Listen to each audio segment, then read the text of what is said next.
Hindi ko na first time na kumain palaka. Diba siya? Oh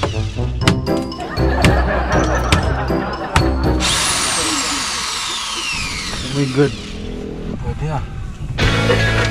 Walang humpay na napakahabang biyahe natin papunta ng Mindanao. Hindi lang basta papuntang Mindanao. Mag-iiba tayo ng ruta pagdating sa Visayas. Yung hindi natin usual na dinadaanan. Hindi lang tayo basta pupunta ng Mindanao, kundi mag-iikot din tayo ng Mindanao. So a total of 2,700 plus kilometers ang tatakbuhin ni Boy First Time at ng ating camper van. So parang mahigit kalahati ng kilometrahe ng Philippine Loop.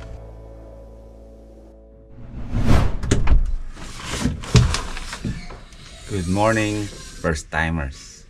Ang inyong matutunghayan ay isang kaganapan na minsan lang mangyari sa loob 1 taon, 2 taon, 3 taon. Gusto ko maging saksi kayong lahat sa pangyayaring ito.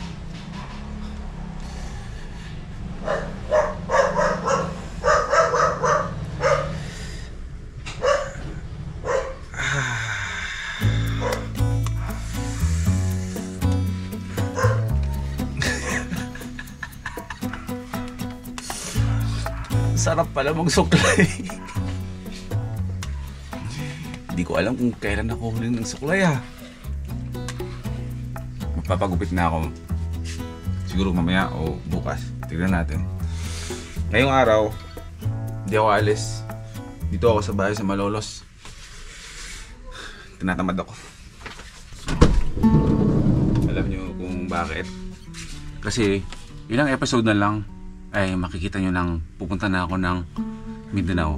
Ilang araw na lang, nabibilang na sa aking mga daliri. So magsasort lang ako ng mga gamit ko dito. Mag-aayos-ayos. Ayusin natin para medyo neat ang ating mga gamit sa loob. Golf box na ang laman ay may paggagamitan ako dito. Uy! Batch ng Philippine Looper. Mga kabitan ng camera, pero mag-i-install din ako ng maraming mounting sa loob ng camper van para hindi na ako nahirapan mag-pwesto-pwesto nitong aking tripod. Hirap eh. Set up natin lahat-lahat yan bago tayo umalis pa Mindanao. Malapit na. Sadyang tinatamad lang ako ngayong araw na ito umalis, kaya kung ano-ano lang bubuting-tingin ko. Pero ikakalawa ng buhay natin sa loob ng banto mga paggagawin ko ngayon. Let's make everything neat, nice, and clean. Alam niyo ba kung ano yung mga isa sa mga kinakainisan ni Boy First Time na tunog? Ang tunog ng plastic. Lalo na kapag natutulog ako at nakakarinig ako ng ganito. Ang gagawin ko dito sa box na to ay lilipay ko lahat-lahat ng mga kinangkong, ng mga Coffee Mate, sugar ni General. Lalagay ko lang dito sa box.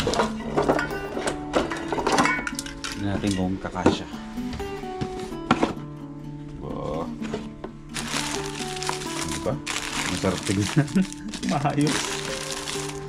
Okay, matatagdagan pa yan. Okay, moment of truth kung maisasara ko ba siya. Wow. Magpapa car wash. Tapos dadalhin ko ulit to sa Rapid with Whirloo. And less than 10 days ay babiyahe na tayo papuntang Mindanao. Kaya ngayon pinag-aasikasa ko na lahat-lahat ng mga kailangan kong asikasuhin ngayon. Kasi kakarampot na lang na araw ay magsisimula na ang napakahabang biyahe na naman natin. Excited na ba kayo?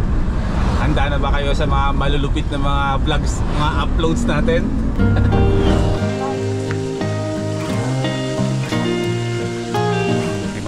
Screen na papaikot. Pasok. Yan. Ang aming very active na bantay dito sa gabi.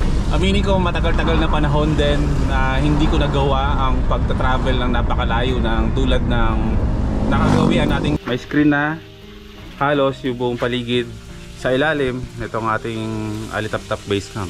Pero overall sa pagbabalik natin sa mga adventures na ganito, nakakatuwa isipin na hindi man pansamantalang nagagawa natin yung mga ganong klaseng bagay tulad ng pagbablog ng malalayo talaga, tulad ng mga Philippine loop ng mga pinagagawa natin, ay meron namang something na nangyari na maganda sa buhay natin. Ito nga yung birth ng Alitap-Tap Base Camp sa Nueva Vizcaya. At nandito ay meron ng bubong na extension sa paligid ng ating base camp. Kahit na screen ang nilagay dyan, protektado kami. Doon muna tayo nag-binge ng matagal ng panahon na magpatayo tayo ng tirahan natin sa Nueva Vizcaya. At least ngayon, kahit pa paano ay maraming lumabas. Pero at least ngayon, mayroon na tayong lugar na hindi ko na kailangan o hindi na namin kailangan mag-rent ng apartment para bumukod ng isang place pa para tirahan. Maliit na bagay para sa iba. Pero kung titignan nyo yun, isang success sa buhay yung ganon, na yung from nagre-rent ka going to hindi ka na nagre-rent ngayon kasi may sarili ka ng bahay at kinakatiri ka ng bahay. Simple things na kung marunong ko mag-appreciate ng mga maliliit na bagay ay makikita mo yun.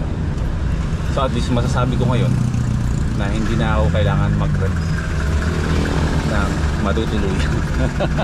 Pupunta lang ako ng Wrapping with Whirloo para iwan ko muna ulit si Watod dito kasi nga i-double check ulit yung mga wrappings nito, puliduhin ng final pulido yung ating stickers dito sa camper van, which is ganoon naman talaga ang SOP ng mga wrapping services. Mga artista ang nagpapagawa dito. Sorry po, hindi ako agad nakabalik after a week kasi napaka-busy ko ba. May sticker na ganyan. Diyos ko, kahit saan ako mapunta. Iiwan muna natin to dito. Pagkatapos ng meeting natin mamaya sa BGC, magbi-BGC tayo. Ay, ganda kayo. Saan to sa? Bakit? Ihatid ba ako? Ihatid ba daw ako? Makabait ni Sir Whirloo eh. Ayaw akong pag-commute ni Sir Whirloo. Ihatid po niya ulit ako sa bahay. Feeling ko Wrapping with Whirloo lang ang gumagawa ng ganitong effort. Pagkatapos ko magaling sa Wrapping with Whirloo, top-over muna dito sa monumento. Ako muna ay pumunta naman ng BGC. Ang hirap magmotor. Sumasakit yung balakang ko habang nakakaldag yung motor sa lubak ko ba. Kundi na lang, BGC na tayo. Motovlogger, influencer. BGC sa Taguig para i-meet ang ating partner sa ating biyahe na to papuntang Mindanao, ang Gulf Oil Philippines. Pinag-usapan lang namin yung ruta na dadaanan ni Boy first time.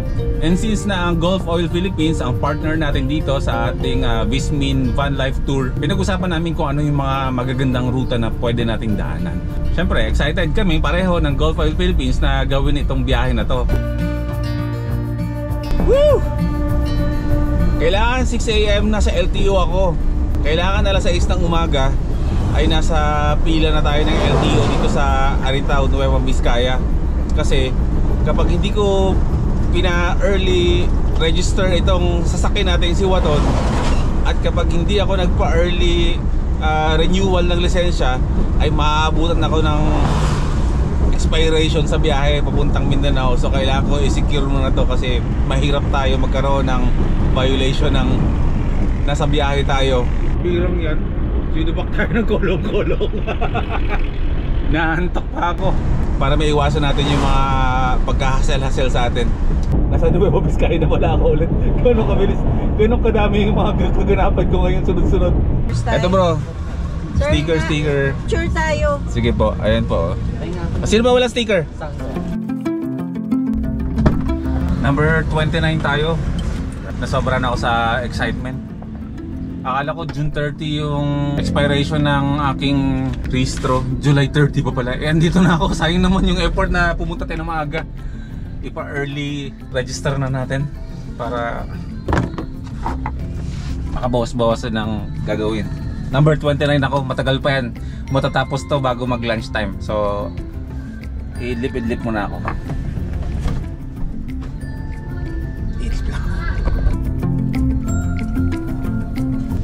matulog.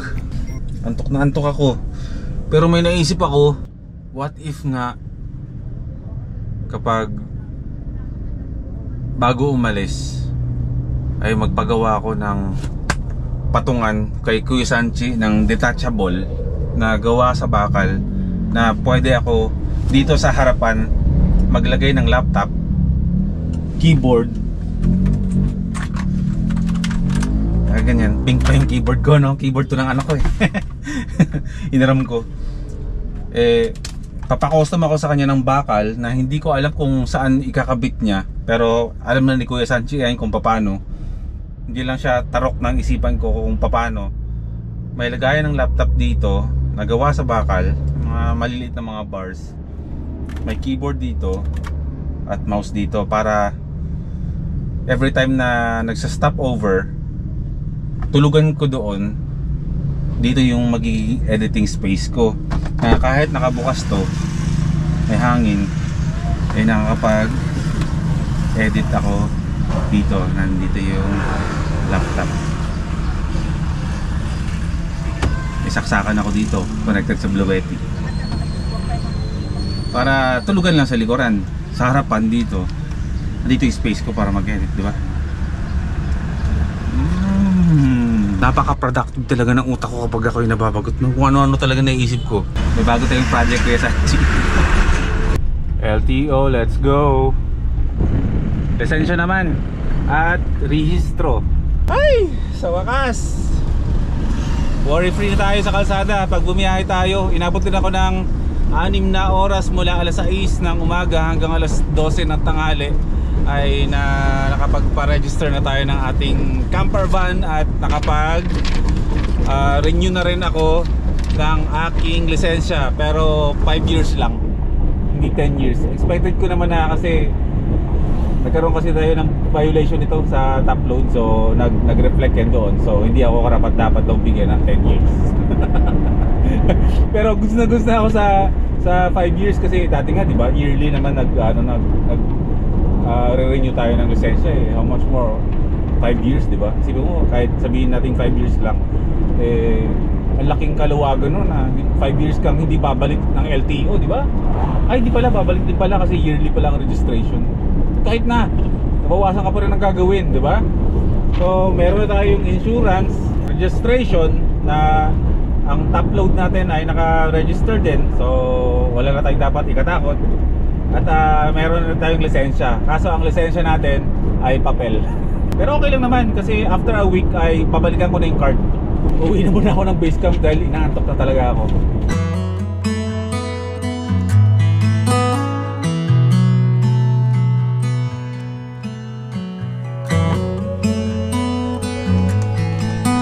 Wow!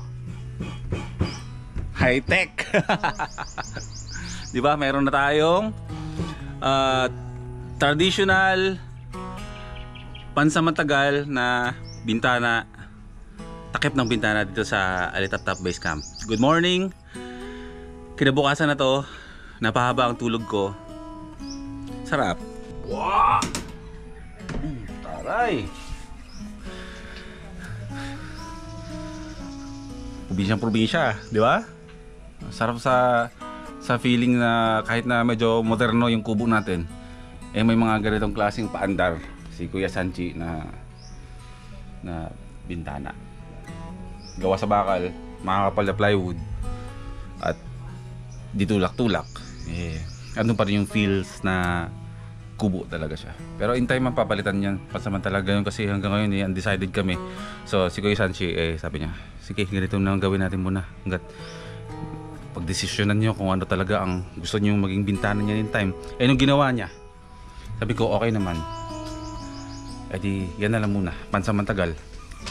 At itong wall na to na plywood ay sa mga susunod na mga araw, siguro nasa Mindanao na tayo nun, ay i-coating na yan para hindi nababasa ng ulan, dudulas lang. Mga tela-tela muna ang ating pinantatakip dito pansamantala, pati yung runo at kung ano mga hindi namin mapagdesisyon talaga kung anong dapat, pero parang mauwi talaga kami sa sa lona na makapal. Aw. Ikaw magluto nito. Huli ni Kuya Sanche. Ano yan? Palaka. Dali. Ikaw po dito. Yan ba yung mga palakang tumutunog dito sa gabi nung pagdating ko? Hindi. Yung maiingay? Hindi, iba yun. Iba yung lumulobo eh. Yun yung maingay. Hindi kinakain, lumulobo. Kaya anong palaka yan? Yan yung pag pinapalo mo pumuputi? Hindi Iba ang palakang bukid sa palakang maingay. Hindi ko na first time tumikim ng palaka. Hindi ko na first time na kumain palaka. Kuya Sanchik, ang huli nito. Huli mo daw yun, nakatakas pa isa eh. Kasi dito sa Alitaptap Base Camp, simula na nag-uulan-ulan, ay lagi na merong tumutunog dito ng mga palaka. Ay, si Kuya Sanchi. Kailan mo ito nahuli, Kuya Sanchi? Kagabi? So, ibig sabihin, kapag umulan ulit dito, pwede tayong ano dyan, para maglakad-lakad dyan para manghuli ng palaka. Mag-iilaw. Oo. So, i-deep fry natin to. I-deep fry natin.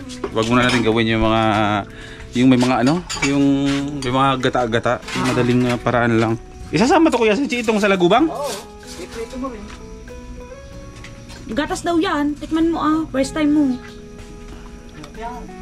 Sarap yan. Ito. Ikaw pa naman yung piturin eh. Salabugang. Salagubang? Oo, salabugang.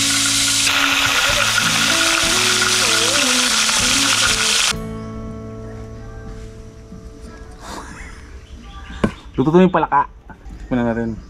Sorry sa mga hindi sanay kumain ng mga exotic food Kumakain ako ng mga exotic food pero hindi naman lahat kinakain ko. Kumakain ako ng mga uod na piniprito, palaka.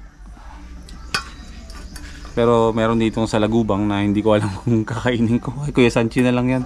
Ito yung palakang bukid na kung saan ito yung mga nahuhuli dito sa kapaligiran ng Alitaptap Base Camp. Lasang manok, di ba? Yes. Ang sarap. Tumula pala abay ko. Lasang pritong manok. Ang lasa ng palakang bukid. Hindi ko alam kung nagkataon lang talaga na Alitaptap ang tinawag natin dito sa base camp. Wala kaming idea na hindi ko pa naman na-experience pero dito sa paligid ng Alitaptap Base Camp kapag umuulan ay maraming ilaw dito as in para sa lang mga Alitaptap pero yun yung mga lokal dito na nag-iilaw sa gabi para manghuli ng palaka at mga salagubang at hindi ko alam kung nagkataon lang na ang tawag pala sa grupo ng mga lokal dito na napakadami nag-iilaw sa gabi Alitaptap Boys. Alitaptap Boys. Never pa nag-e-exist ang Alitaptap Base Camp. Never pa pumasok sa isipan namin na Alitaptap Base Camp ang itatawag namin dito. Meron na pala nag-e-exist na Alitaptap Boys dito na nangunguha ng mga salagubang at mga palakang bukid kapag tag-ulan. Ang galing mo, Alexa. Enjoy lang namin tong mga natitirang palaka dito. Titira namin si Kuya Sanchi kasi huli ni Kuya Sanchi ito. So sabi niya kapag umulan, manguhuli daw kami. So abangan niyo yan. Baka sa mga susunod na vlog, nakikita niyo, nakikita niyo kami na nakikipaghabulan dito sa palayan sa mga farm ng maisan. Makikita niyo kami naghahabol kami ng mga palaka. Tira natin si Kuya Sanchi kasi siya nahuli nito. Tsaka siya na yung kakain itong salagubang na huli. Hindi ko kaya. Sama ako sa Mindanao. Sama mo ako. Ayoko.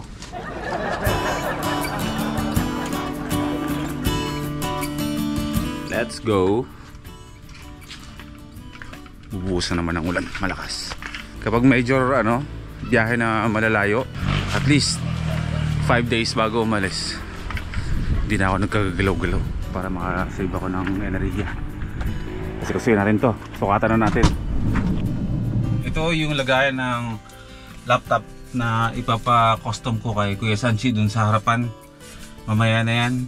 At habang patapos na yung vlog natin, ay ang aking asakasuhin at gagawan ko ng paraan para makasave ako ng space dito.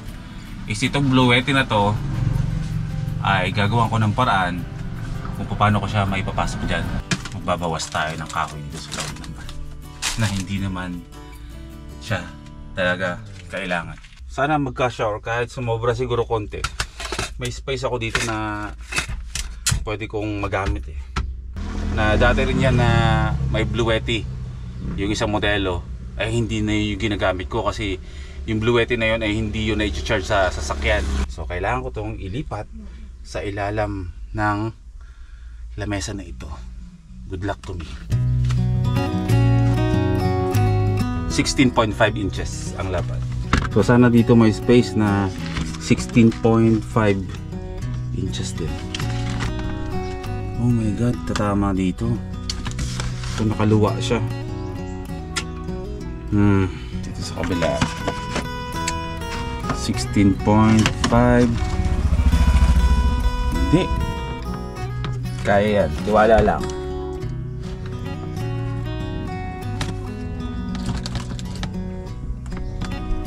Nakaluwa siya konti pero pwede na. Let's do it.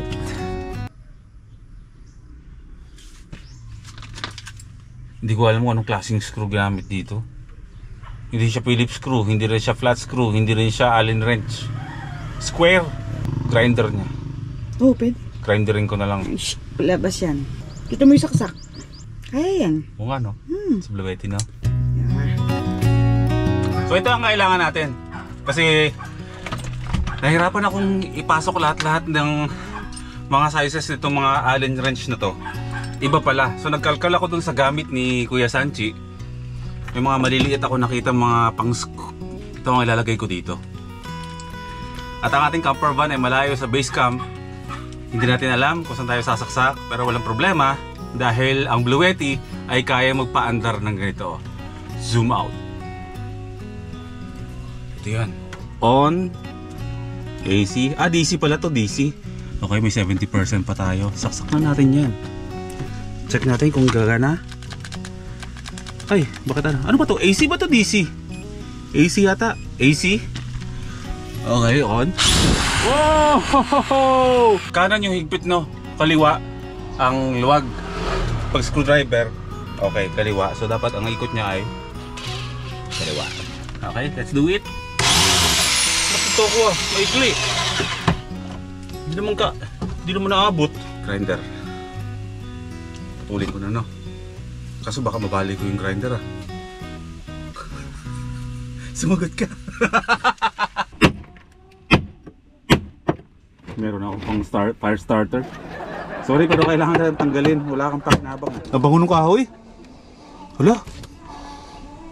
Amoy mo. Di ba? Hindi pa rin eh. Basa.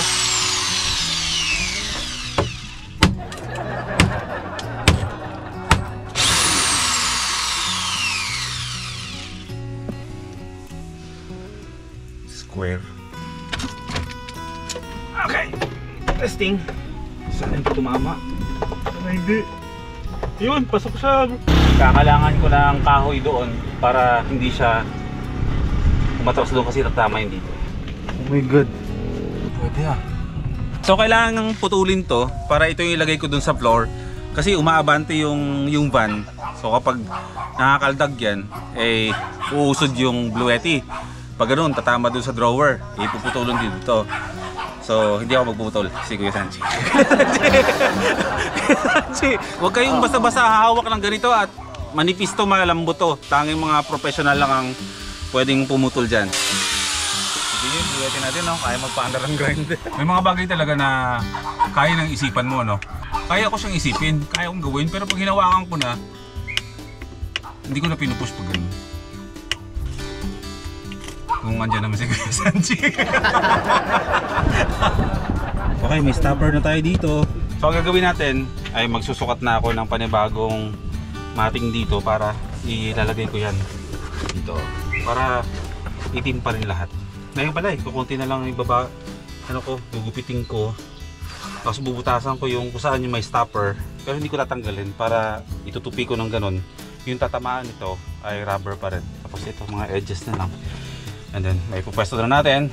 Magagamit ko na ulit yung mga extensions ng ating camper van para dito para pag lutuan dito ay pwede na mag rice cooker diretso, hindi na tayo laging sumasaksak dun sa power station. And then kung magagawa yung editing ko doon sa harapan, may isa pa akong extension doon para sa mga chargers ng laptop. Yan! At pagkatapos ang ating extension, ito na yan, nakasaksak sa ating, so ayan, all goods na. Dahil nakasave tayo ng space, dahil wala na dyan yung Bluetti, may ilalagay ko na dito yung ating cooler. Atin ito yung Bluetti, malinis na tignan, diba? Nawala nang nililipat-lipat. So siya, maraming salamat mga first timers sa pagsama nyo sa akin sa vlog na to. Kung ano-ano lang ang pangyayari na panood nyo, kung ano-ano lang ang mga binuting-ting natin dito, mga maliliit na bagay na nagpapasaya kay Boy First Time. Maraming salamat sa pagsama. May mga ilang vlogs pa tayong i-upload sa mga susunod na araw. And then, yun na, magsisimula ng ating biyahe na walang humpay, na napakahabang biyahe natin papunta ng Mindanao. Hindi lang basta papuntang Mindanao. Mag-iiba tayo ng ruta pagdating sa Visayas, yung hindi natin usual na dinadaanan. Hindi lang tayo basta pupunta ng Mindanao, kundi mag-iikot din tayo ng Mindanao. So a total of 2,700 plus kilometers ang tatakbuhin ni Boy First Time at ng ating camper van. So parang mahigit kalahati ng kilometrahe ng Philippine Blue. Magsitulog na kayo. At ako hindi pa dahil tanghali pa na ngayon. Pero alam ko matutulog na kayo. So matulog na kayo. Kita kayo sa susunod na upload. Ang fire extinguisher dapat sa area na accessible siya. Para just in case ng emergency ay hindi mo na siya kailangang halongkatin kung saan man siya. Dapat pagbukas mo dito, matadampot mo na agad siya. Yan. O, testing ha. Kunwari, emergency. Yung itlog, nasusunog! Hindi mahugot. Thank you. Yung itlog, nasusunog! Diba? Rainy. Even if the sky is falling down.